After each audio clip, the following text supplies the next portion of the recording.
Good afternoon, and welcome to the first Light Bulb Cafe of 2024, the new year.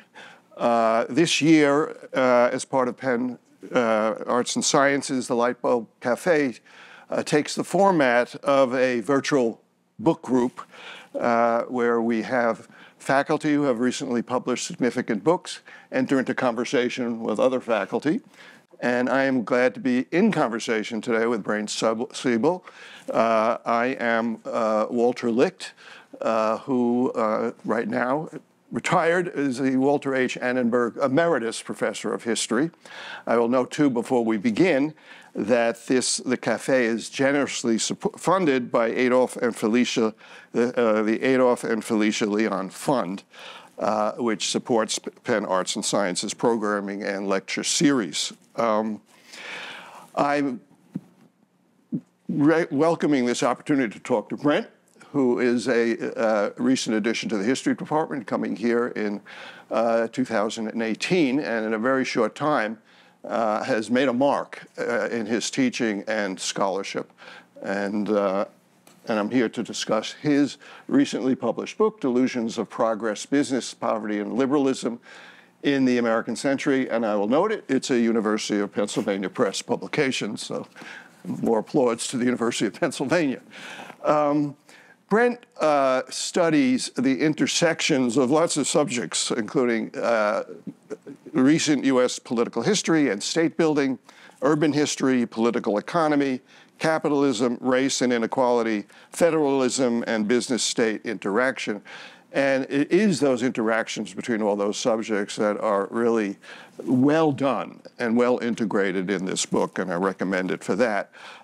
In terms of his scholarship, he has also co-edited a volume of essays that resent his growth of big government in the 20th century in terms of political history. And he is also now studying exploring the politics of market creation and poverty. Has already received scholarly awards in his brief time as a scholar, and an interesting one because he's played a leading role in an area we now call digital humanities, and he was a lead project investigator in a project called Renewing Inequality, creating this website and data source examining inequality, and it won a major prize for digital history from the American Historical Association. So again, he has made this mark both in his teaching and scholarship. I want to start with a brief summary of the book, assuming some people in the audience have read it, but many have not. First, as to the time frame that you should know, this is a book that stretches from the 1930s, the Great Depression, and the New Deal, to the 1990s and the presidency of Bill Clinton, with a little epilogue as well to that. The subject is, I'm condensing this, is basically about the flow of funds from federal programs and agencies to regional, city, and town authorities to variously spur economic recovery, economic development, and redevelopment. Some of the initiatives that he deals with in terms of this flow of funds are well known, Lyndon Baines Johnson's War on Poverty, but there is a plethora of them from the 1930s onward. And in all of them that he studies, he emphasizes, and this is important, the public-private partnership foundations of these programs, and also the monetary awards available to involved business groups. And that's a really foundation element of this book. He shows that all these initiatives are shaped by our federal system, states' rights traditions, local circumstances, and very importantly, racial divides and racial politics of our times. Brent has a term he uses, a label, an umbrella label for all of these interventions he calls supply-side liberalism, and we'll be asking him to elaborate on that. He grounds this book, and this is what I think is his essential contribution to this kind of study, in two places: Cleveland, Ohio, an urban industrial center, and of all places, I never heard about it before, Rome, Georgia, a small town hub of an agricultural region. We'll talk about why he made those decisions. But for me, and I've read books that deal with these kinds of subjects, his great contribution to the study of U.S. politics and political economy in the 20th century is his grassroots focus on the dynamics of the flows of these federal dollars into localities. And he's really making a great mark in that kind of work. And this allows him to raise and answer some important questions that speak to our own times. Who, in fact, governs this flow of funds out of the federal government, and by what guiding principles and objectives? It's a key element and key question here. Who ultimately benefits from this, and who doesn't benefit from all of these initiatives and interventions here, and how efficacious are they? So that's really the heart of the book. If I haven't hit it right, you can let me know that. But let me start with a couple of questions here. Starting out really for the beginnings of this, you talk about this a little in your introduction, but I'd like to understand more. Where did this project emerge, this scholarly project emerge in your own education?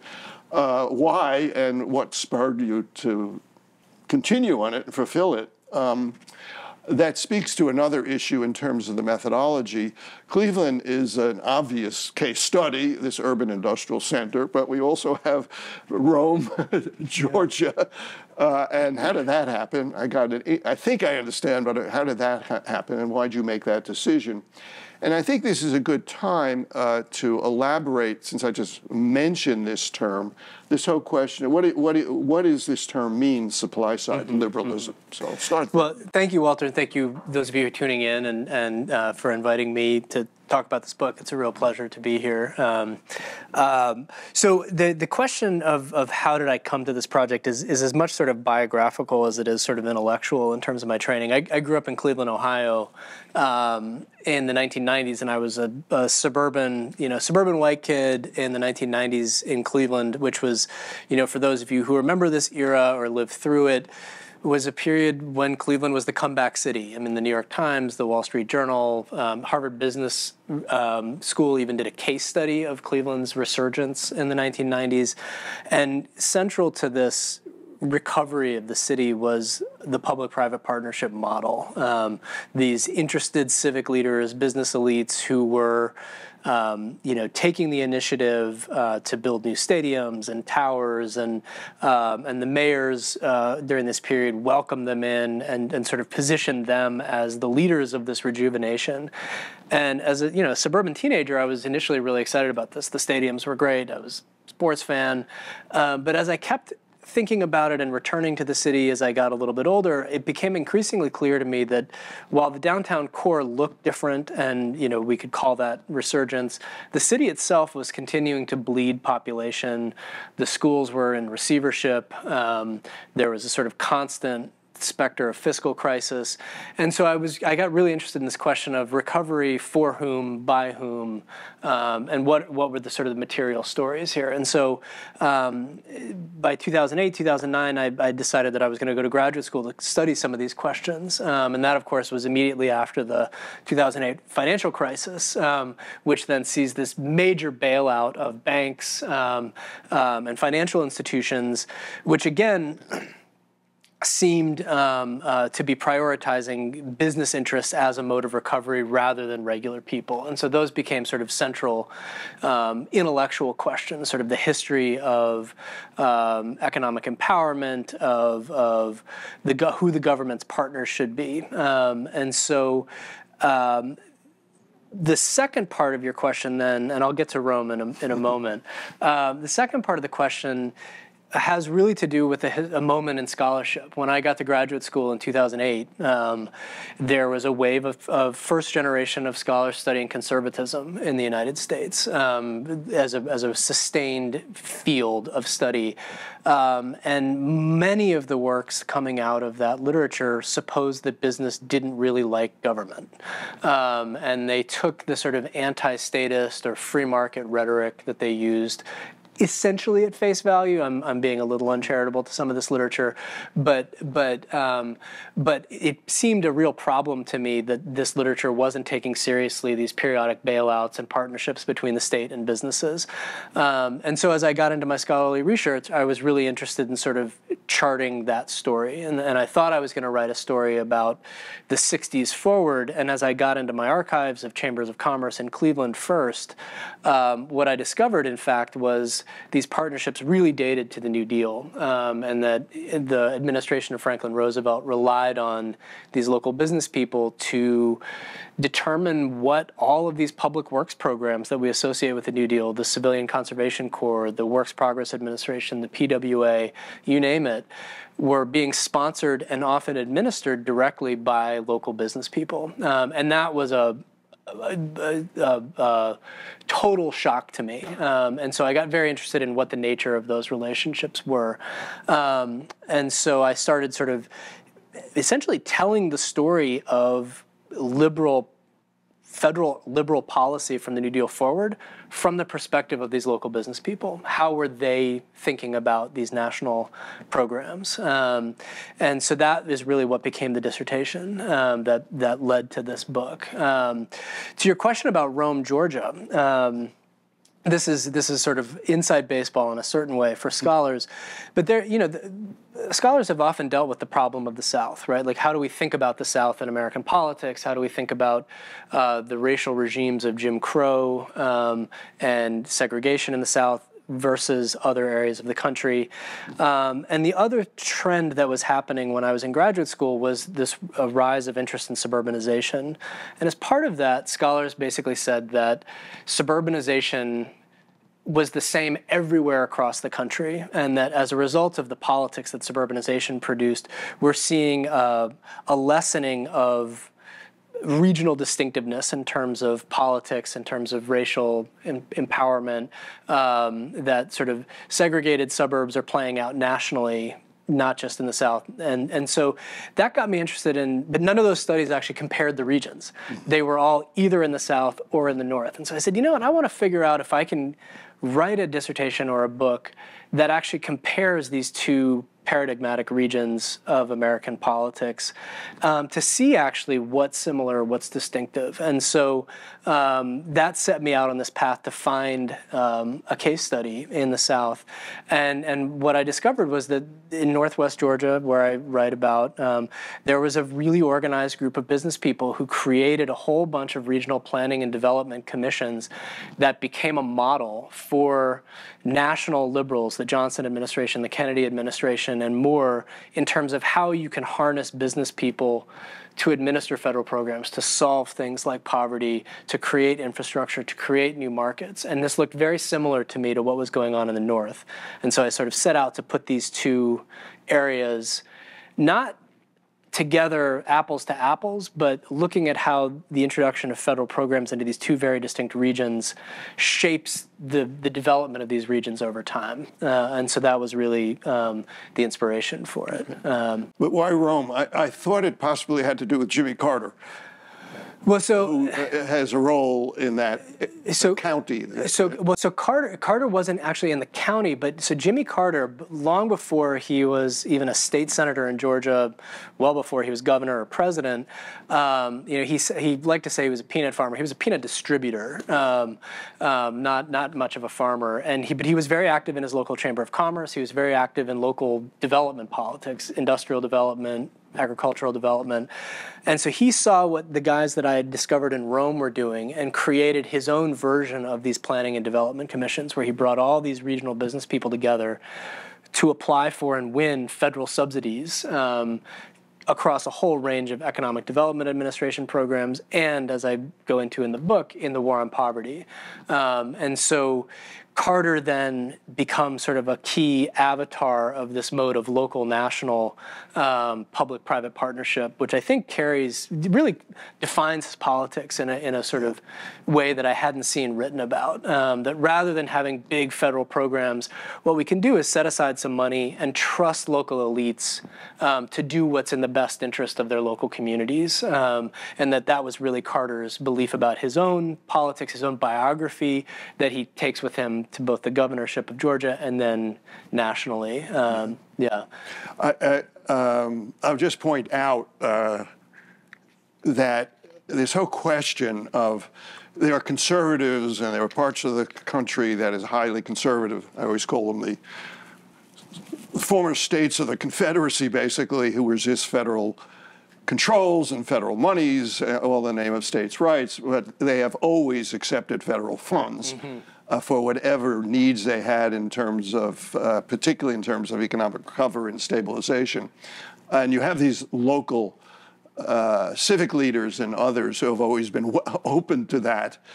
But, and here's a similarity between the South and the North, like a Cleveland, race relations in politics shapes it all, because an awful lot in the South is done to retrench race relations there and segregation, and some of the same monies that go into a Cleveland retrench some of the segregation, the entrenched segregation. And that's a good way to reset the question about supply-side liberalism and where that's coming from. And so part of the puzzle for me as I discovered these local chambers of commerce who were becoming essentially the administrators of the New Deal was, why are New Dealers doing this? You know, we think of the New Deal as this moment of great centralization, of the sort of dawning of big government. That's certainly how a lot of scholars write about it. And what I sort of puzzled through and discovered was that New Dealers very much recognized two things. One, they were operating under the assumption that Americans didn't really want big centralized government, and I think to a certain extent Franklin Roosevelt didn't particularly want big centralized government. He often, held up the sort of New England town green sort of, the Tocquevillian local democracy as the sort of ideal through which cooperation and consensus will get built, and that if the federal government is imposing on that, it will distort those dynamics. That's a sort of idealistic vision of localism. And then there was a pragmatic political vision, which was that they needed to roll out huge works programs very quickly to put all these unemployed Americans back to work in the Great Depression. And they recognized very quickly that there were all these local civic organizations and business elites to whom they could trust the development of these programs. And so there was both sort of an idealistic and a pragmatic politics that I think also had the net effect of binding these otherwise conservative, very conservative in many cases, business elites to the project of the New Deal in ways that I think we hadn't fully understood. When we think about business people protesting the New Deal, we think about the DuPont family or the Liberty League, these organizations and groups, but there's way more of these local business elites and civic elites, and the New Deal essentially, it might be crass to say bought them off, but it met them at their material interests in a really profound way. Well, you also have that Roosevelt, first of all, the Democratic Party there was this crazy coalition of the South and urban North.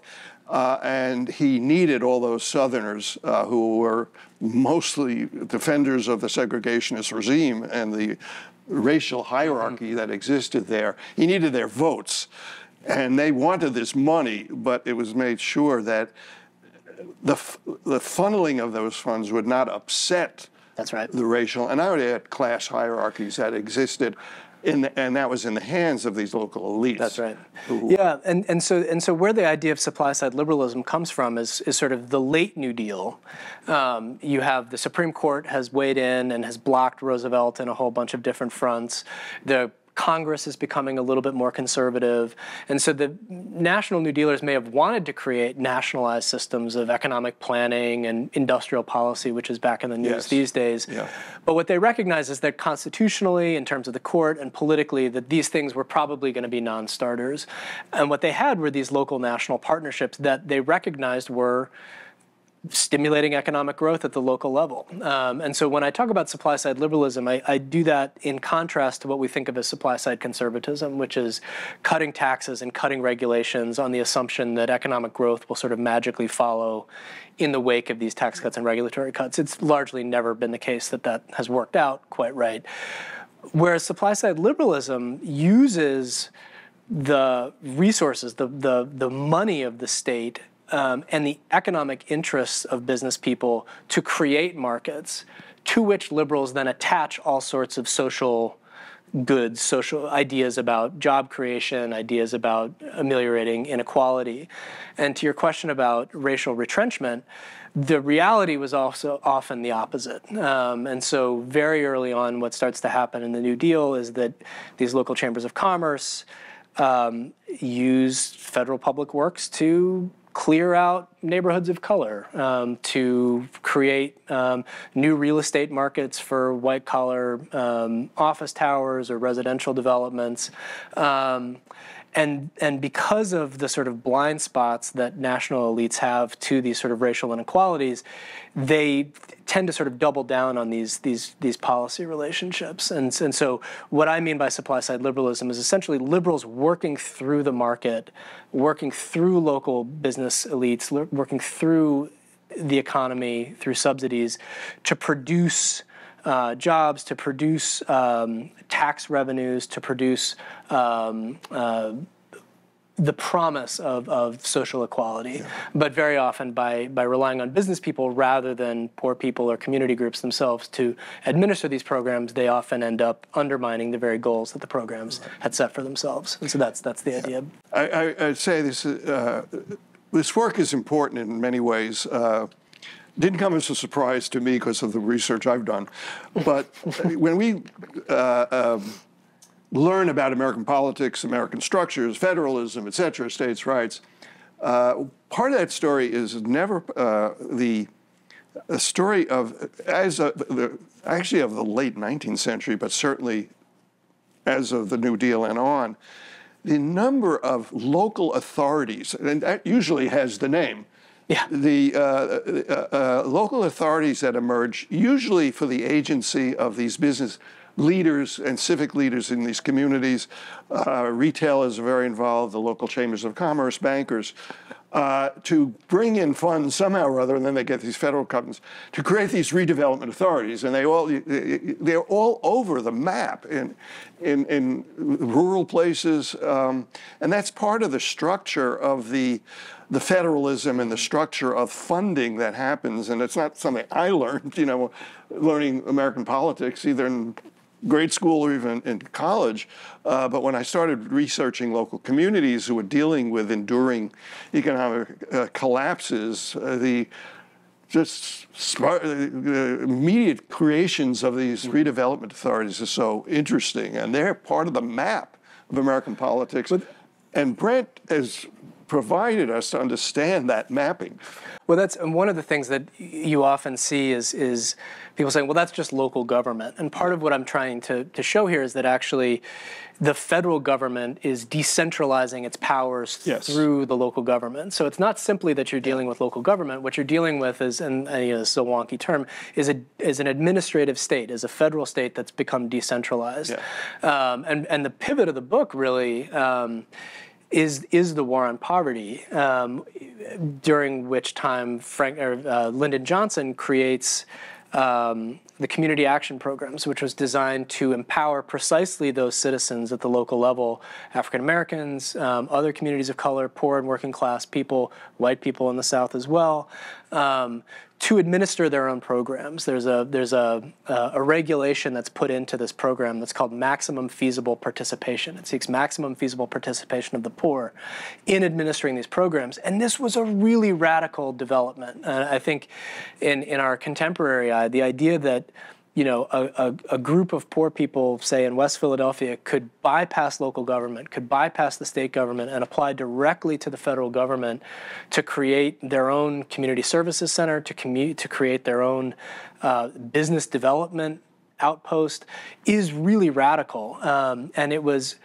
just as radical in the 1960s, and a lot of these groups that applied for federal funds used them to protest these business people, used them to protest the local political elites who had been marginalized in their communities, often in programs that were intended to benefit their communities. And so part of what I try to show in the book is that the Johnson administration is met with an immediate political crisis. That the business people who had been a sturdy, if quiet part of the liberal coalition at the local level, the mayors who had been a noisier part of the coalition of liberals at the local level, are furious that communities of color are being empowered through these programs, and as I show, it's the Johnson administration that moves very quickly to remove the authority of these local communities to administer these funds themselves, and puts it right back in the mayor's office, in the business people's hands. So let me add a question to this, and it's a little nitpicking question. I have a huge one, but let me nitpick on the use of this term, supply side liberalism. Yeah.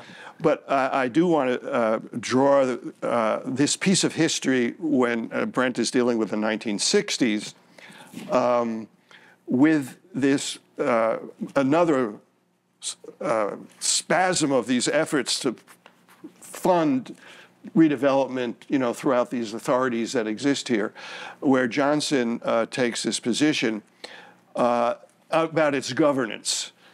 Before, there had not been really a question of governance. The governance would be these local elites, basically, and there would be a top-down, in some ways top-down. He added this notion, and it was very much,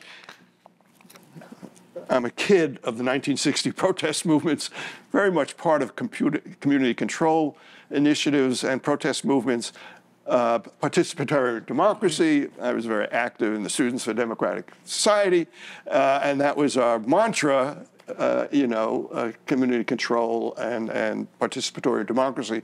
And that gets funneled in that age of protest into the Johnson initiatives, that these authorities had to have involvement and engagement of local people. This was not going to be top down, it was going to be bottom up.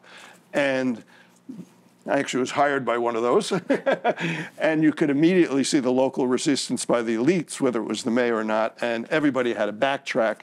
And then he goes on to say the story at how he even really backtracks more under Nixon, with the block grant thing. So there's a good piece of history here, but I lived through some of it, so I do remember it. But let me nitpick and then have a larger program about the use of the term supply-side liberalism. If we were back in the 1930s and someone said supply side, what people would be thinking about with that set of advisors around Roosevelt, who felt the problem of the American economy and the causes of the Great Depression had to do with overproduction. It was an issue of supply that because of technology and everything, American manufacturers and others and farmers could produce well beyond effective demand. That created competition and price declines and ultimately loss of profits, and we went into a collapse, retrenchment of the economy.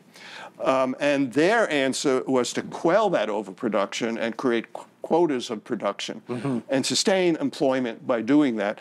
That to me was a supply side kind of answer, and it gave us the National Industrial Recovery Act. And more importantly, it gave us the Agricultural Adjustment Act, which became farm policy into the 21st century in terms of plowing under land, and paying farmers to plow under land to limit supply so prices wouldn't decrease and farm incomes wouldn't produce. That, to me, was supply-side economics. Then you got another version in the 1980s, starting in 81, with Reagan, and what George Bush Sr. would call voodoo economics, is where we would slash what were then high marginal tax rates on the wealthy and give this money to those who know how to create wealth from on top down, and they will invest and create greater productivities, et cetera, which never really happened, but that's beside the point. That was supply-side economics. So have you muddied the water? Could you have come up with another phrase where that supply side doesn't figure here because it's attached to two other things in terms of political economic policy? It's a really good question, and I think there's one other place where it's a useful phrase, so the overproduction side was one piece of the crisis that they recognized, that the New Dealers recognized, and were subsidizing farmers not to farm. All of that was part of this idea of tamping down particular sectors' overproduction, right? That also sort of dovetails in certain ways with Keynesian demand management, right? Which is sort of how we have historically told the story of the New Deal. It's about creating consumer demand. What somebody like Alvin Hansen, who I write about, is often called the sort of American Keynes, leading Harvard economist, was a consultant to the New Deal, consulted to the various agencies. His big addition to Keynesian economics was that demand alone wasn't enough to produce innovative developments in supply chains, in the actual supply side of the economy. And what he recognized was that the federal government, and he uses this term, can act as an investment banker by targeting subsidies to particular sectors of the economy, by using bond markets to make sure that private capital gets invested in what he calls utility-creating public goods. And so it isn't simply about limiting supply, it's about gently structuring where resources are going. And I think they could have done more of that, but I think part of what Hansen was responding to was that consumers having a lot of resources wasn't simply enough to cause what he worried was going to be what he called secular stagnation, a sort of decline of innovation. And so a big part of what happens is that the New Deal and then the warfare governments of the mid-century are funneling tons of money into research universities like Penn that are profoundly structuring innovations in technology and computing that become commercialized. And so what I hope supply-side liberalism alerts us to is that structure of publicly directed investments that are profoundly affecting the structure of what the commercial side of the economy is offering consumers, which is, as you say, very different than what Reagan supply-side conservatism was up to. Yeah. Although, there was that military Keynesianism of Reagan, too. Yeah, that's true. If we had another hour, I would love to get into a conversation about this many-splendor thing called Keynesianism. Yeah, right.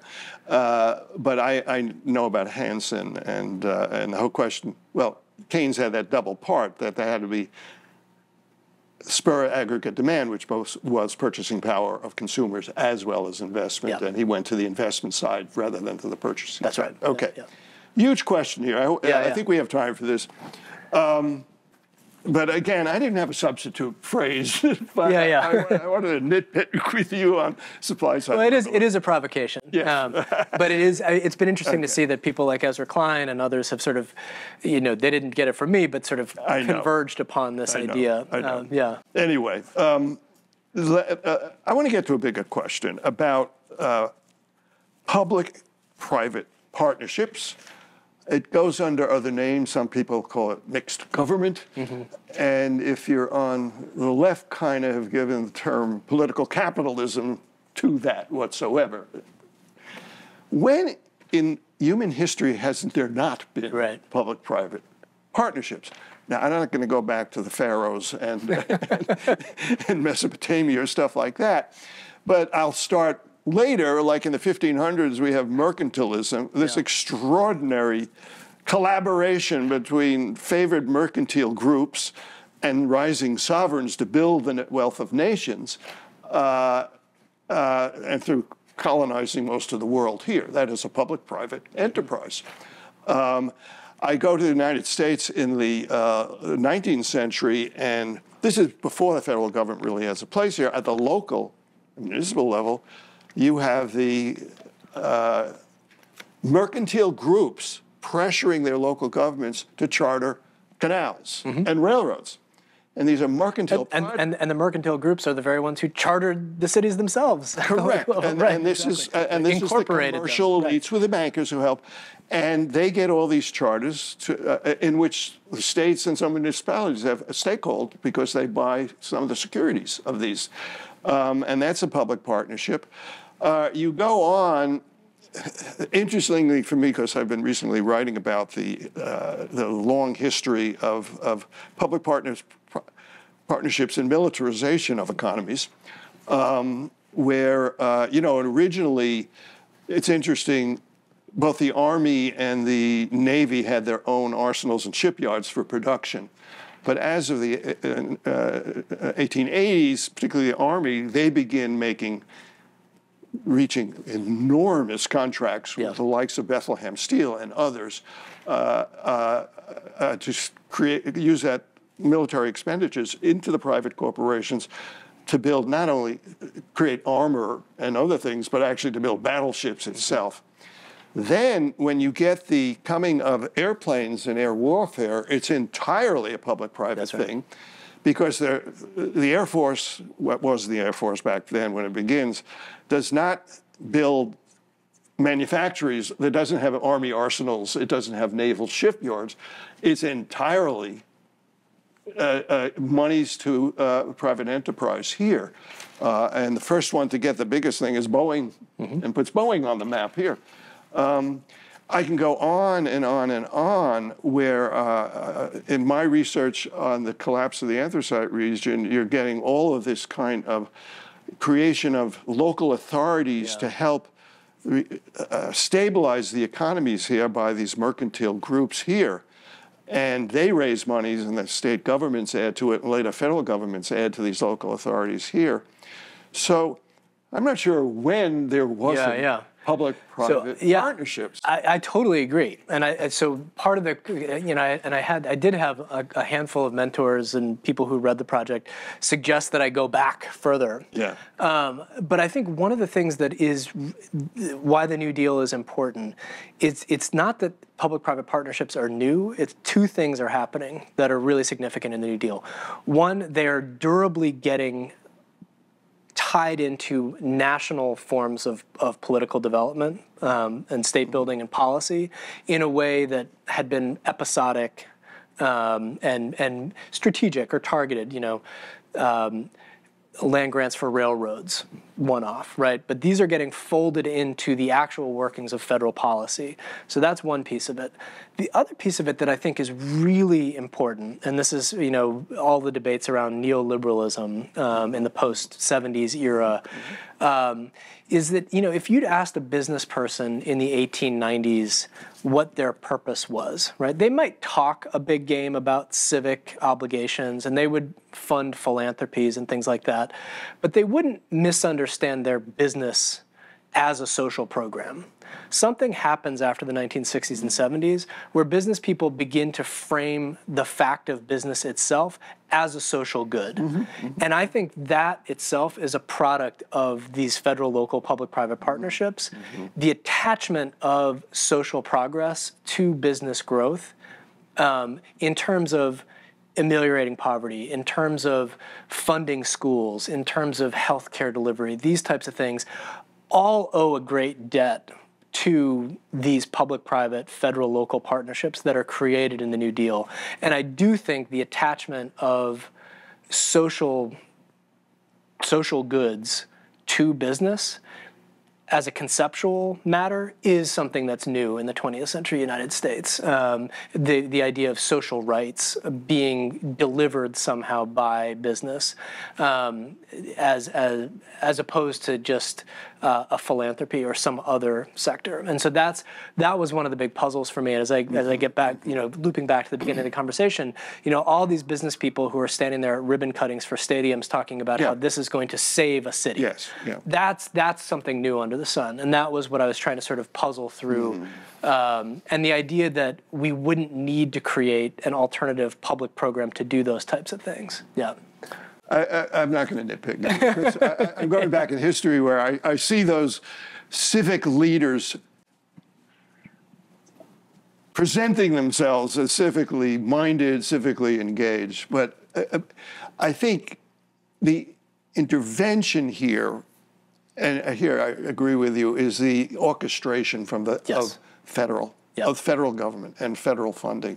That, I think, is new. If I had to say what is new, I'd say that is what's new. And that's a lot what your book is about. I don't know where we are in time to take some questions from the audience. Okay. So I wrote them down, so they were here someplace on Sorry. Well, I'll give you one of them, by the way, which I saw, which kind of interests me how you are going to do this. Let's take the story to our own times, literally to our own times right now, where we have another surge of these federal funds, particularly given two crises, one, the global financial collapse and the COVID pandemic collapse, into further infrastructure development. And the green transition as well. And beyond to issues not taken up by the environmentalism. Well, occasionally you did have that. And this terrible label, Biden economics is there.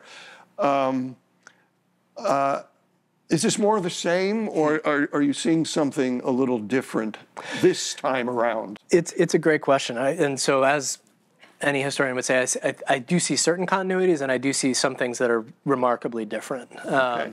So in the first case, in terms of Biden's green industrial policy, Bidenomics, the Inflation Reduction Act, all of these subsidies for the green transition, I do think that we have underestimated just how momentous these subsidies are, but more than the subsidies for this green transition, the fact that the federal government is doing this overtly and proudly and fairly non-controversially at this moment. If you think back to just 2012, right, and the Obama-Romney campaign around Solyndra, and just several $100 million in loan guarantees, and how that blew up in Obama's face, and the administration basically slunk away from trying to stimulate green solar cells, all these sorts of things. Like, that was a real millstone that Republicans were able to hang around Obama's neck.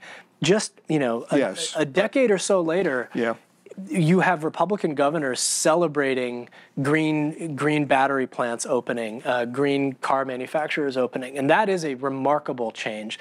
And I think in the 100-year period since essentially the book begins, what's really remarkable about that is that we have always done these sorts of market-shaping initiatives in the federal government, to your point, going back to the 19th century and earlier, to Alexander Hamilton's report on manufacturers, all the way back.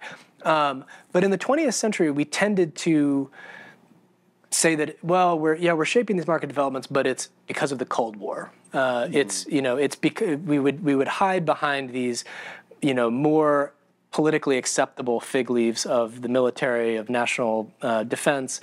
And so a lot of the industrial policies that I trace in the book sort of flew under the radar of national politics, that they weren't called that. And so I do think discursively, and in terms of like how we talk about politics today, the fact that this is happening out in the open is a major watershed in terms of American politics, and that we shouldn't take that for granted.